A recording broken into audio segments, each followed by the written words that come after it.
What you want to? How you want to do it? Just shoot the shit.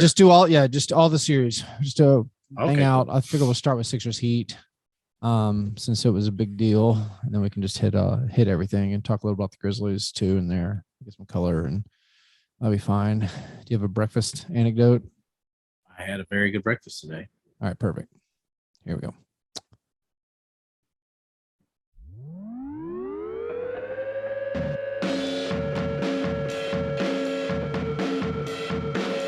All right. Welcome to Fast Break Breakfast NBA Podcast. My name is Keith Parish. I'm here right now with the one and only John Burr. John, how's it going? Hello. How are you? John, you're wearing your Atlanta Hawks jacket. I'm feeling pretty good. As a semi-Hawks fan, a dormant, a lapsed Hawks fan. Yeah, ex-Hawtriots. Excommunicated. Yeah. Actually, technically, they asked. I got Joe Johnsoned out years ago. Yeah, they told you to stop coming to the Highlight Factory, please. You're no longer welcome there. No, how's it going? You have a good breakfast? We do breakfasts. Have you done? What's Friday? We're talking on Friday. I don't always talk on Friday. Have you had anything good for breakfast this fine day? So I'm still battling COVID. So how? I'm sorry. I should ask. How's the COVID going? Has it been? I thought I was out, and then I maybe had my worst day yesterday. And now I've learned that it comes in waves, and some of the waves are more pleasant than others. That is very horrible to hear. You did a great job of avoiding it for numerous years. Now I think you might be a trendsetter. Yeah. I think our next surge is starting. And I think you're on the front wave. You're the front. Okay. You're that makes me feel a little better. So good job, man. You got the latest one. Always, newest and best for you. That's the kind of person you are. Trendy COVID. That's right. That's right. Well, I'm sorry you're still kind of wrestling with it. But anyway, you were talking about your breakfast as you continue to battle this illness. Well, for my partner, she has to have like her job makes her do all these really weird things for her to go back to work. Cause she had it before me and she's ready to go. Yeah. But her work's making her provide not only positive tests or negative tests from her, but from me, from a medical professional. So we had to go get Wait, you're not a medical professional. No. We had to go to a place to get have to get a test from a medical professional. Sorry, that sentence confused me. No. I had to get I'm medically unprofessional. Yeah. She has to provide a negative test for you, right? To say that no one in her house still has COVID, even though she's passed through the COVID. And I think technically from our 2-year-old daughter, although we're gonna try to get by without that because our daughter's back in daycare now. Just tell them you got rid of the daughter. Yeah, I know. What are they going to do? Took the daughter to live out in the country. Hey, the daughter's gone. Listen, yeah. You want to follow up? You want to follow up to the sentence? The daughter is gone. I think her work would be totally fine with this, by the way. But because we had to go, and I'm still not feeling well, and we needed to eat something, we stepped into my world, and I took my old lady through a Bojangles drive-through today. And I think like her getting to see how I live. Yeah. Wow. I thought you were going to show her how you do it on Uber Eats. Like this is how old John does it on Uber Eats. No, she's already drop $70 on breakfast. To that because we basically have a Ring doorbell for her to monitor my delivery foods. Like it's become very, very apparent to me that this has nothing to do with safety or community. This is to see when I order pizza at 2 a.m. You've given me a great idea. Oh. I don't know if this is its own version of a Ring doorbell or if you can add on like an app to a Ring doorbell. I don't know if they're capable of holding apps. A caloric monitor. Oh, yeah. Camera that monitors your front door that can assess the amount of food coming in from delivery people. That's essentially what she is. Because my favorite is when she's like, so do you just eat the whole pizza? Because there's no pizza in the fridge. And I'm like, no, I don't eat the whole pizza. I throw the rest of the pizza away because of you, because of your behavior. I have many times watched on the Uber tracker gone out the back door, intercepted the Uber person before they can ever be surveilled. Yeah. And then come in through the back door many times. Yeah. You need to start adding in the notes on your order, like, please place pizza in bushes. Oh, tried. At start of sidewalk. Tried. do not I used approach. to try to get them to deliver back here to my little house. Yeah. Behind my house, but it's too confusing. Yeah. You're like, please pull around back. Yes. Do not. There's cameras by these doors. Stuff in mailbox. You need to like, you're uploading a PDF of like where the camera angles are, like the Madden passing cone vision width of your cone. And I've already got like camera. very special instructions on my Uber Eats, which will never go away because the don't knock sleeping baby, like that's just how it should be forever. Yeah. When Goldie's 32 years old and probably still living under my roof. No, absolutely. She will still be the don't knock sleeping baby. But she tried to order something healthy from Bojangles, failed, and she ate nothing. And I ate a Cajun filet biscuit. Yeah, it's amazing. It's fantastic. As it crumbled all over my body, I could feel the love leave our relationship. Yeah. So Cajun filet biscuit reminds me of a lunch I had in Memphis. So I was in Memphis. Oh yeah, you did all the Cajun stuff. I did, man. This has become, honestly, it's become a little bit of a bit. I'm living out a bit, but this time I just did it by myself. So the last time I went for game one of the Timberwolves series, I got a lot of gumbo. Because every place near Beale has a sign that's like, hey, we have the championship gumbo. So this time I arrived at a weird time. I wasn't sure what time I was going to get away from Nashville. I rolled up and about lunchtime, and there were actual places, on Beale where I'd never actually been inside of. The Blue City Cafe was one. It's a famous one.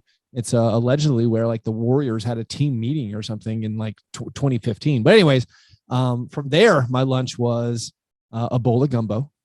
And they had, add to entree. It was catfish fillets. Mm-hmm. And I'm like, I don't know if a bowl of gumbo counts as an entree. Can I just add a couple catfish fillets to my order? And of course they did. The waiter was like, oh, I won't tell anybody, but yeah, we can do that. Make them, it's the whole secret price. I can't believe you eschewed your usual side of whole Cornish hen. I don't know if they had it. I wasn't that hungry. I also I'm just like, I'm trying some gumbo, but the, that was its own Cajun kind of filet of catfish with its own Blue City Cafe seasoning on there. It was pretty good. I also later in the day was walking back to the hotel where I was holed up at, and I found a different joint that was just called a gumbo joint. A place called Beignets, not spelled like beignet, but Ben. Yay! Okay. And I had a bowl of gumbo for there too. That's distressingly modern, but it was, the tip off was 8:30 Central, which puts you in that weird nether region of like, when am I going to eat?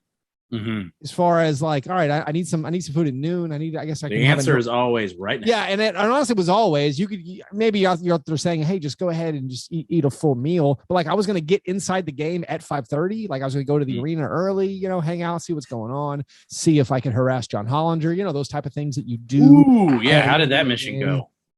Oh, he was harassed. It was great. Mission accomplished. But so I'm like, all right, 5 o'clock bowl of gumbo now. And then later at the game, I'll just, hit the weird media food, which, I don't know who's listening, but a little weird. Anyways, we need to do this quickly. We got things to do. It's a Friday. But the second round of the playoffs is kind of awesome. It's like awesome. We thought a week ago. And somewhat over. A week ago, we thought not awesome. But the series that is over is the Philadelphia 76ers lost to Jimmy Butler's and Chuck Anderson's Miami Heat. In dramatic fashion, but for reasons you might not think of as dramatic.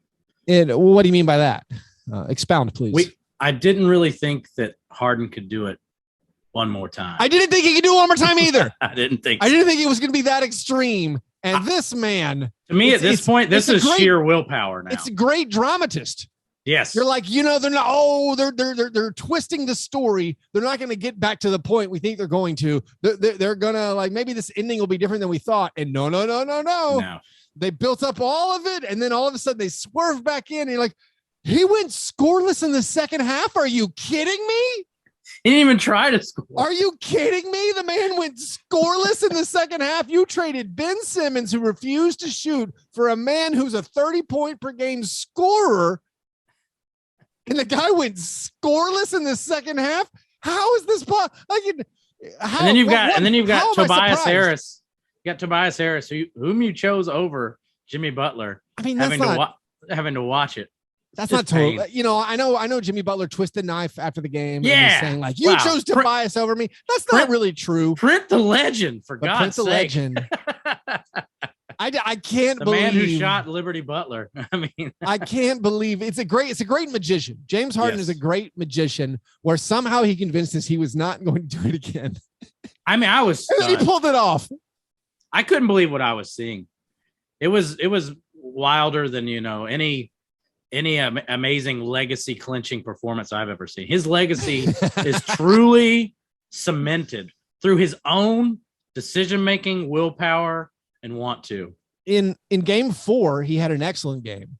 He was hitting all those step back threes. And that's what, that's like 31, I think it was. Seeing. He made 6 3-pointers, and we were like, oh man, here come the Sixers. The Sixers are going to be good. We were like, it's over. He's done. He can't do it anymore. He's finished. He got his hook, line, and sinker, man. Yeah. And it was an incredible thing. He said after the game that, he was just running the team's offense and the ball never found its way back to him. Hilarious. Doc Rivers was not asked after the game if James Harden could be all the point media guard. Members. Listen, all right. We all obviously wanted a media member to ask Doc Rivers, can James Harden be the point guard on a championship team? But also, if you're a media member, I recognize, I don't think you can do that. Like, if I was there, I would not have done it. Like, you're gonna make not only the coach mad, you're probably gonna make the media handlers mad. They should have made Stephen A. Smith go do it. Someone had to ask the question. David Letterman. Let David Letterman ask the question. And then Joel Embiid after the game. Basically called all of his teammates soft.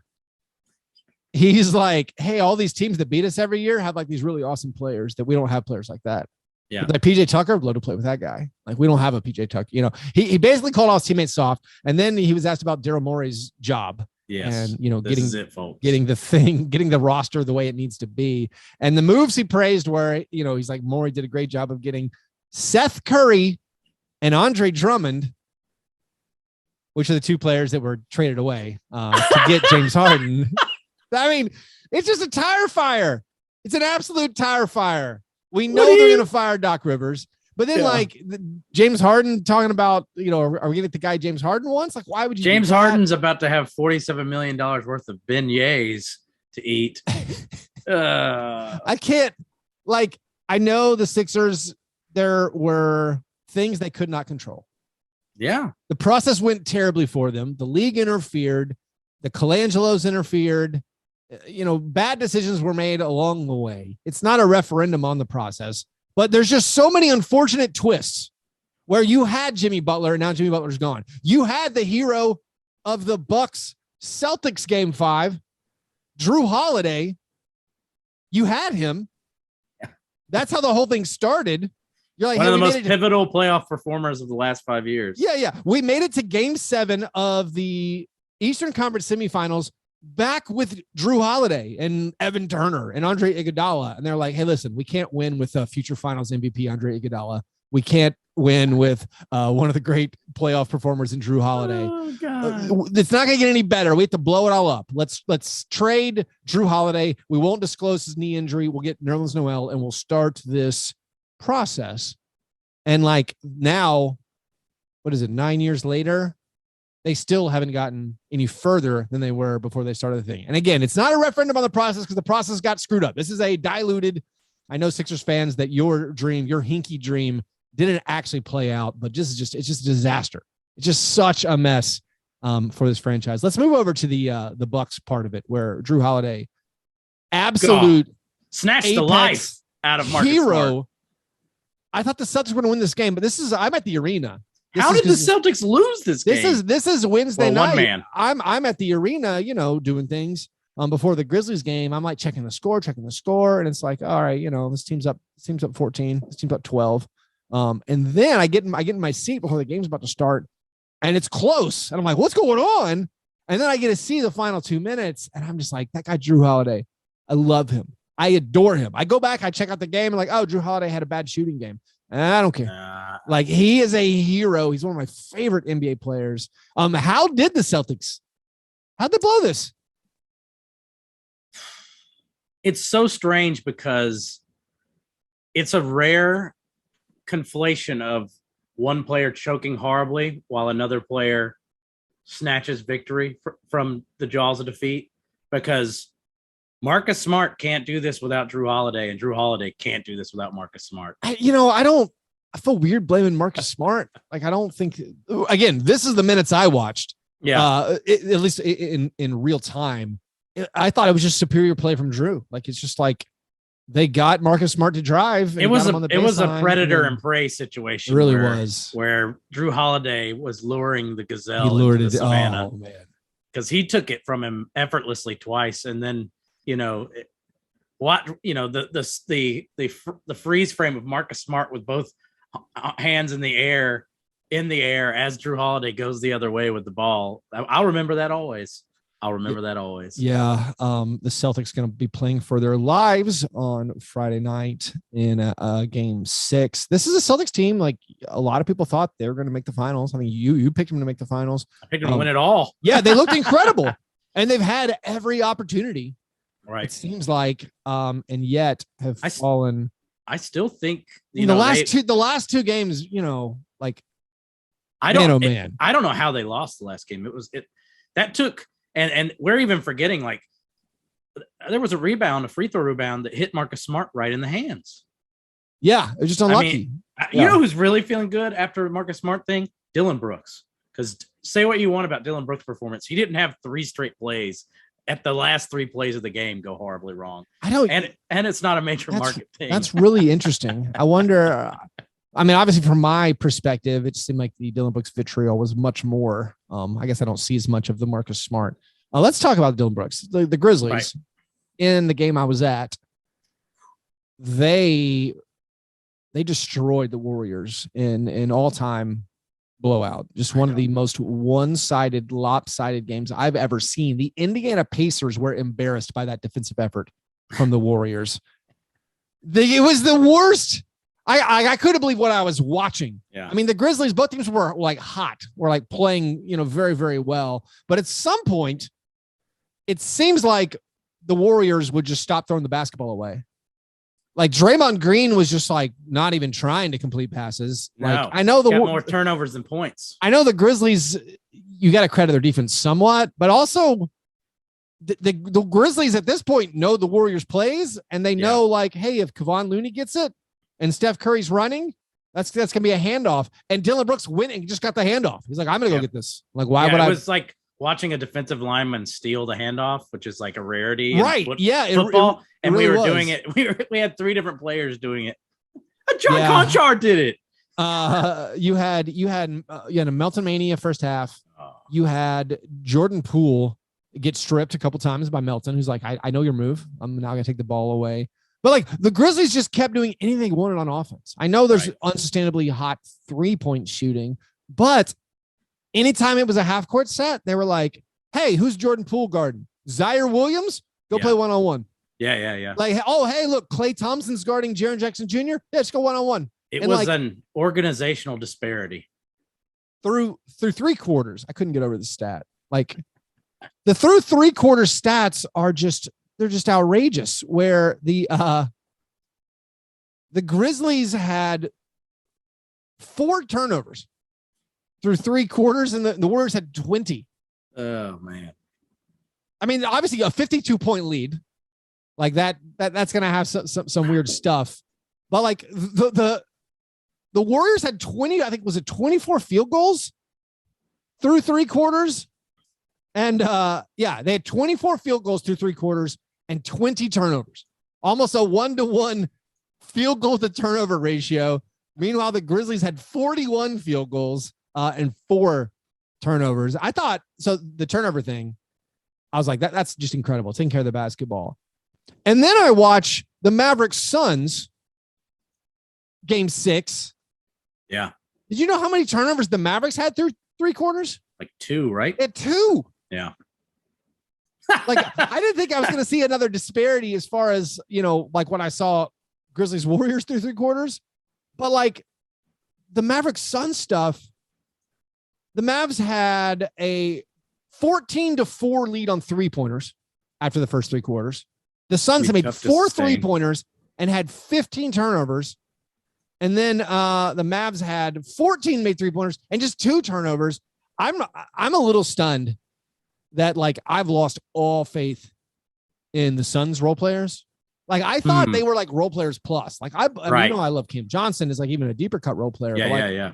I thought Mikal Bridges looks a little shaken, and I think we call him a role player. He's basically a star. He's like the role players of role players. Mm-hmm. And then their best players, Devin Booker and Chris Paul. There's a few games from Chris Paul now where it's like, playoff Chris. Like I'm shaken to my core over the Suns team. I didn't have very much faith in this Mavericks team at all. And game 7 has stunned me. I know you're a believer of the Mavericks. Right. Like, yeah, I mean, I'm not stunned. I'm a little sad that I didn't stick to my guns. I took Suns in 7. I wish I had taken Mavs in 7. I think that's what's going to happen now. And I just think, when you have a player of this magnitude, who can drive an entire team, like he's averaging a 30-point triple-double essentially. Yeah. And he's breaking. Here's the bigger thing. He's breaking the will of the other team.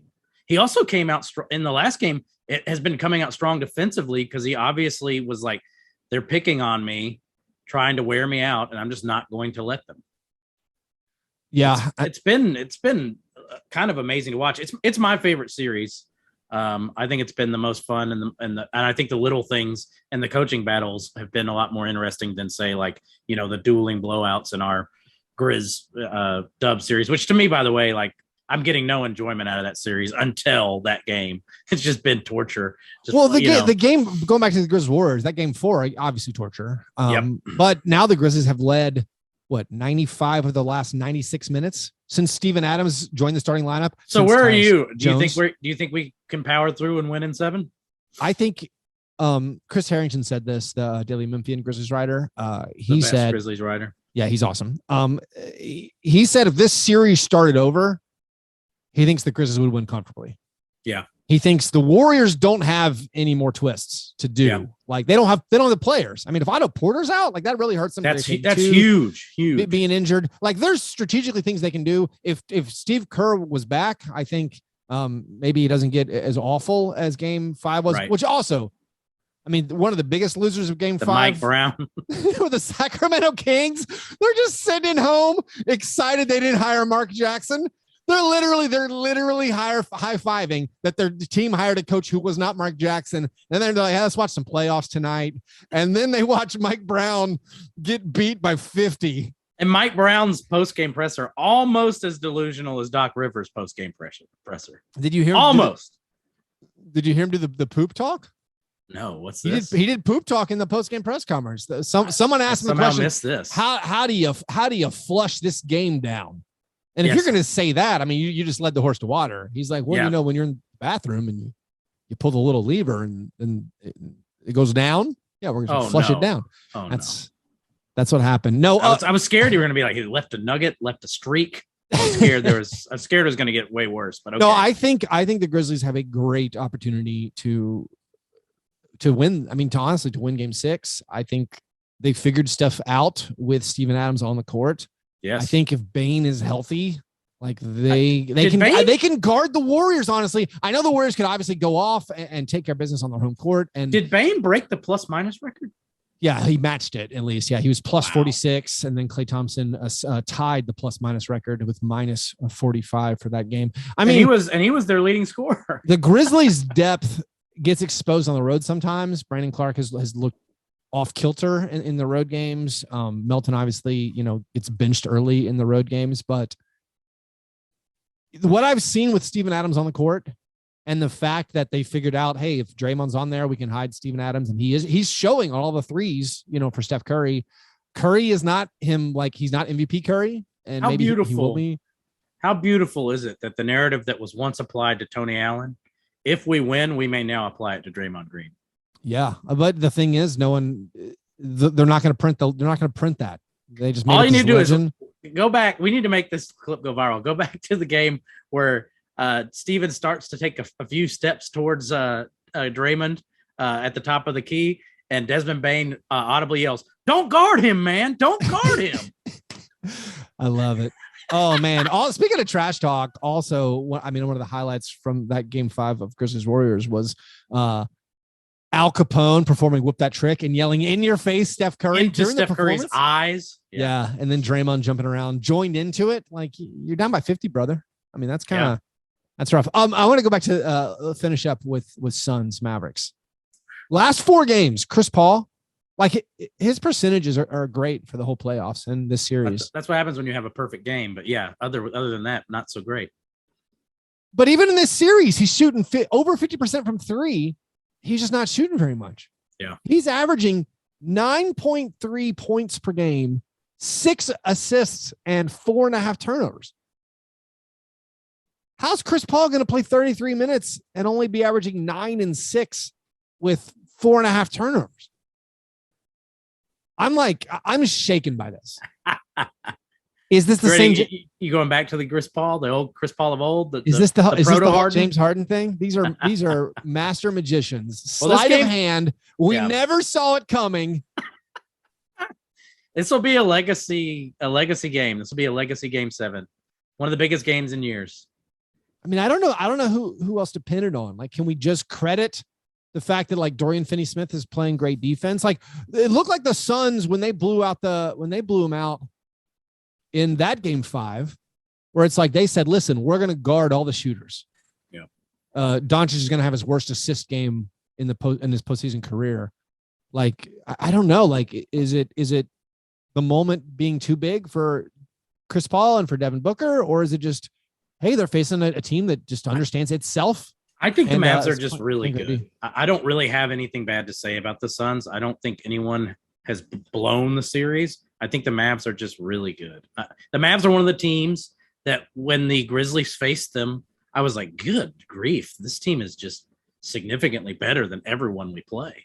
Yeah. And I would put the Suns in there, but sometimes we would blow the Suns out. You know, we could get one up on the Suns. It's really hard to get one over on the Mavs. Well, they're going to be a hard team to win 4 games against. If there was any like crack in the armor of the Suns that we knew coming in the playoffs, just they actually don't shoot that many 3-pointers, and it's being exploited. And the Mavericks, again, that Game 7, going to be kind of incredible.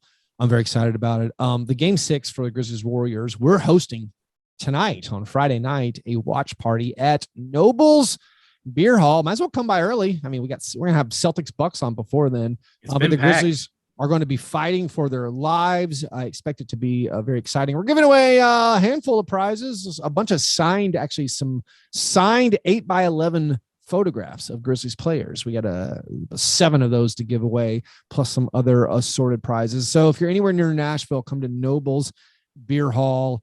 At the game starts at 9, but by all means, get there early. They're gonna stay open for us. They normally close a little bit earlier. They're gonna stay open to the end of the game.